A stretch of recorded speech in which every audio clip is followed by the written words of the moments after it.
अस्सलामु अलैकुम वरहमतुल्लाहि वबरकातुह। हज़रत आप सभी से गुजारिश है कि वीडियो आखिरी तक देखें। अगर वीडियो अच्छी लगती है तो हमारे चैनल को सब्सक्राइब कीजिए, वीडियो को शेयर कीजिएगा और वीडियो को लाइक कीजिएगा। सिर्फ गुजारिश है कि वीडियो को आखिरी तक गौर से देखें।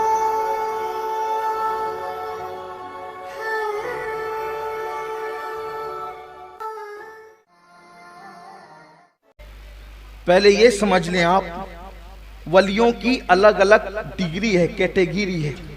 सब वली एक से नहीं है, हर वली की अलग अलग डिग्रियां हैं। जैसे कोई वली फिर औलिया में नुक़बा है, नौजबा है, मजाजीब है।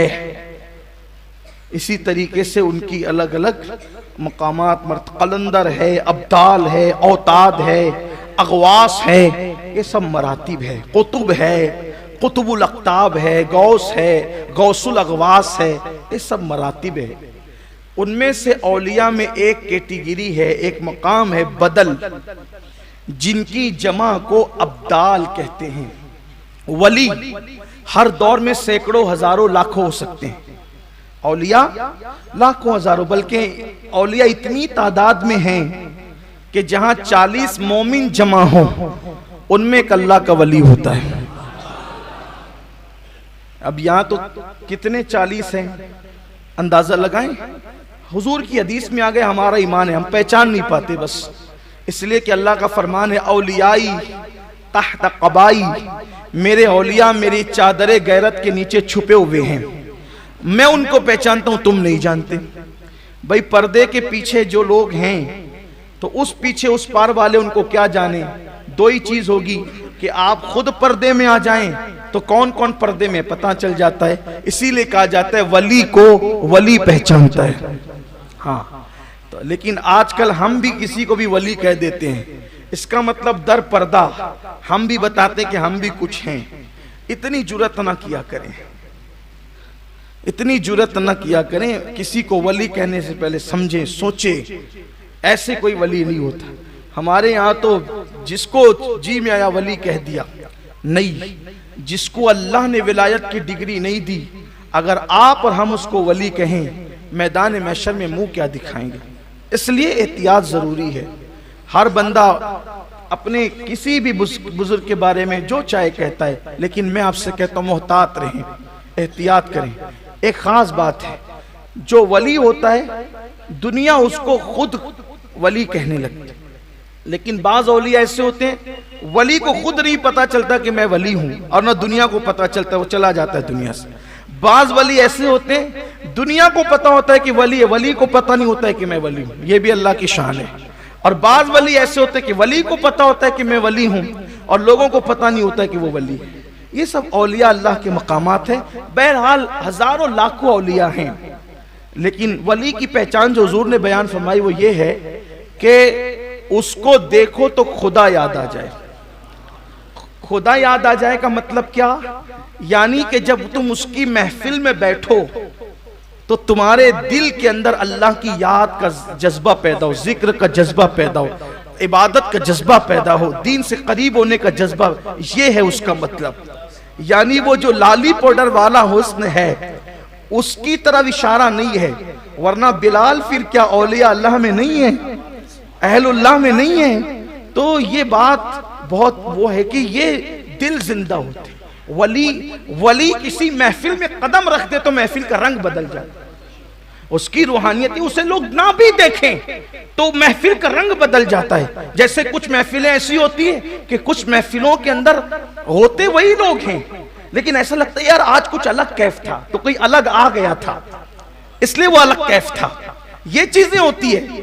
खतीब वही, मजमा वही, महफिल वही, लेकिन रंग बदलता क्यों है? क्योंकि ये उसकी रूहानियत काम करती है। उसके दिल का कनेक्शन मुस्तफा जान रहमत से जुड़ा होता है। आपको नहीं पता, गौसे पाक जब तक के बगदाद में कदम नहीं रखते, इमाम गजाली उस वक्त रेशम के जुब्बे पहनते थे, बादशाहों की सोहबत में बैठते थे, वजीरों के साथ बैठते थे आलिम थे, फकीर थे, मुहद्दिस, सब कुछ था, लेकिन दुनिया का रंग इतना गालिब था कि रेशमी जुब्बे पहनते थे। हालांकि गौस पाक के इमाम गजाली की मुलाकात बहुत मोतबर जराए से साबित नहीं होती, कभी मुलाकात नहीं हुई, लेकिन 18 साल की उम्र में गौस पाक ने सिर्फ बगदाद में कदम रखा तो गौस पाक के कदम की बरकत ये थी कि इमाम गजाली के दिल से दुनिया की मोहब्बत निकल गई और वो तसव्वुफ की तरफ माइल हो गए, छोड़ दिया बादशाहों की सोहबत। सिर्फ ये कदम की बरकत है, ये कदम। मैं इसीलिए तो लोगों से कहता हूं कि जिस गौस पाक के कदम की ये बरकत हो कि बगदाद में कदम रख दे तो माहौल बदल जाए, जिसके कदम का ये हाल हो उसके कलम चलता होगा तो कलम का हाल क्या हो, उसकी जबान चलती होगी तो जबान का क्या। इसीलिए तो मेरे इमाम कहते हैं ना कि गौस पाक ने कहा हुक्म नाफिज है तेरा, खामा तेरा, सैफ तेरी। हुक्म नाफिज है तेरा, खामा तेरा, सैफ तेरी, दम में जो चाहे करे, दौर है शाह तेरा। तो कदम रखने से इनकलाब आया, बगदाद में माहौल बदला, माहौल तब्दील हुआ। ये गौस पाक की रूहानियत, और 18 साल की उम्र में ये रूहानियत है तो 90 साल की उम्र में रूहानियत का आलम क्या होगा।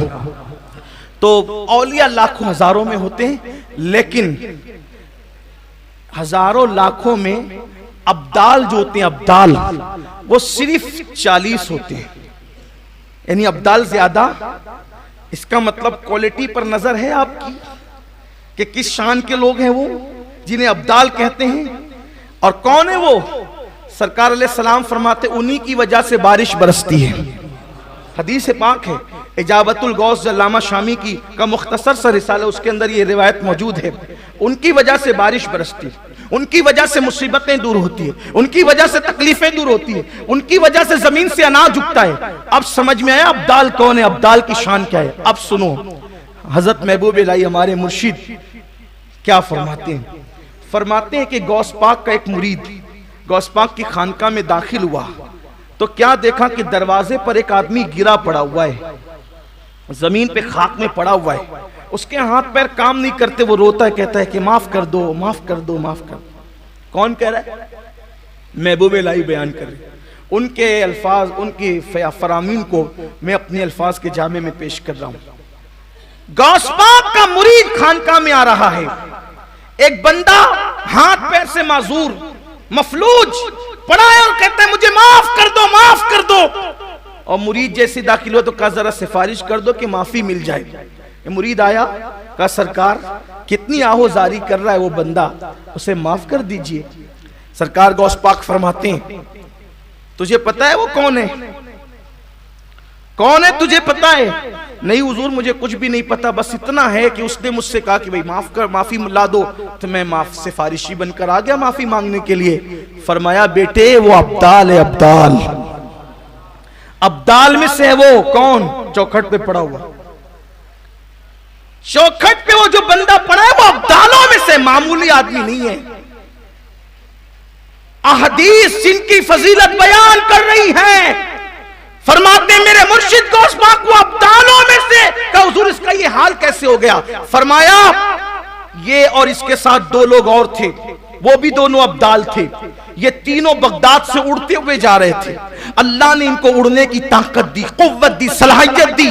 ये बगदाद से उड़ते हुए जा रहे थे, जैसे ही मेरी खानका आई इसका एक दोस्त दाएं हट गया कि शेख अब्दुल कादिर जिलानी की खानका आ गई, इसका दूसरा दोस्त बाएं हट गया कि शेख अब्दुल कादिर जिलानी की खानका आ गई।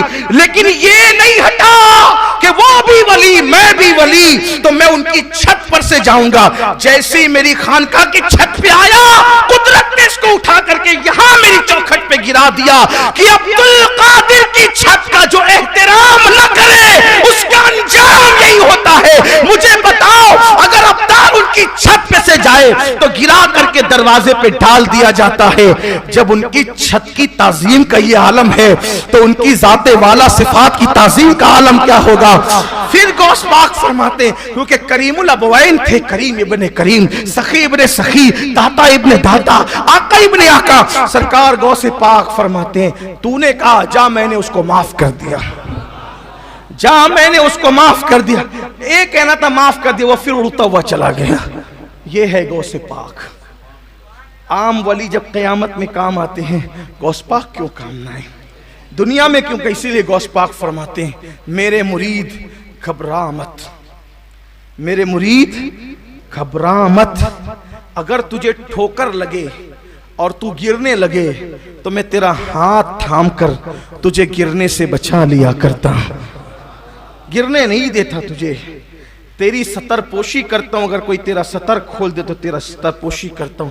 फरमाते हैं जो मेरा मुरीद हो जाता है फिर मैं उसको जलील नहीं होने देता, उसकी इज्जत का मैं मुहाफिज बन जाता हूं, उसको जलील होने नहीं देता। इसीलिए तो लोग कहते हैं जब तक बिका न था तो कोई पूछता न था, तुमने खरीद कर मुझे अनमोल कर दिया। ये गौस पाक है, क्या इनकी शान बयान हो, क्या मकाम बयान हो। वक्त काफी हुआ है लेकिन मेरा दामन दिल एक वाक़े की तरफ खिंच रहा है ताकि मैं आपको बताऊं कि मेरे गौस अब्दाल की बात आई है तो मुझे बात याद आई। इसी पे बात मुकम्मल करता हूं कि गौस पाक की चौखट पर एक ऐसे शख्स को गौस पाक ने बिठाया, बज़ाहिर जो कोई बेचारे पढ़े लिखे नहीं थे। आमतौर पे ऐसी होता है कि छोटे मोटे काम उनको सौंपा जाता है, हम जैसे लोगों को, कि भाई चलें कुछ पढ़े लिखे नहीं है तो कुछ आप ही कर दें, ऐसा होता है ना, ये आप कर ले वो आप कर लें।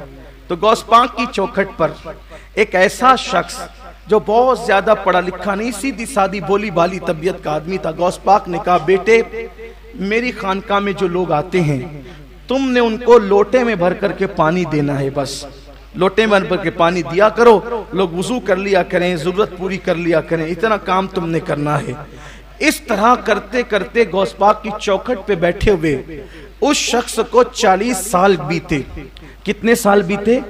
40 साल बीते। तवज्जो करना, आपकी आज की महफिल से मुताल्लिक खास ये बात है, अल्लाह करे यकीन अपना पुख्ता हो। देखो बिन यकीन के कुछ नहीं मिलता, क्योंकि मुझे आज से पहले कई लोगों ने कहा कि खुजूर शरीफ, फूल और तोशे शरीफ की नियाज जितने लोग ले गए अल्लाह ताला ने सबको औलाद से नवाजा।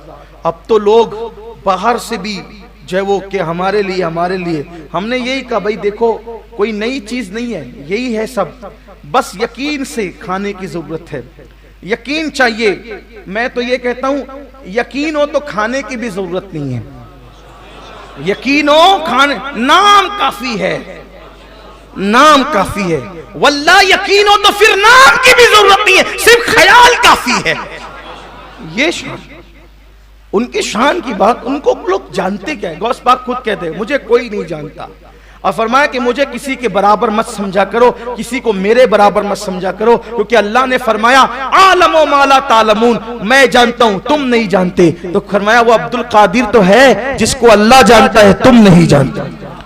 गौस पाक फरमाते इंसानों के भी पीर हैं, सब इंसानों के पीर है ना, पीर फरमाते उनके पीरों का नाम अब्दुल कादिर जिलानी, इंसानों के पीरों के पीर का नाम अब्दुल कादिर जिलानी। जिन्नात के भी पीर हैं, जिन्नात के भी पीरों के पीर का नाम अब्दुल कादिर जिलानी। फरिश्तों के भी पीर हैं, फरिश्तों के भी पीरों के पीर का नाम अब्दुल कादिर जिलानी। कोई है ऐसा लाओ जो फरिश्तों के भी पीरों का पीर हो। ये है गौस पाक की शान। इसको शेख मुहक्किक ने भी लिखा है, इमाम अहले सुन्नत ने भी लिखा है, बहुत बड़े बड़े बुजुर्गों ने इसको लिखा है। ये शान है गौस पाक।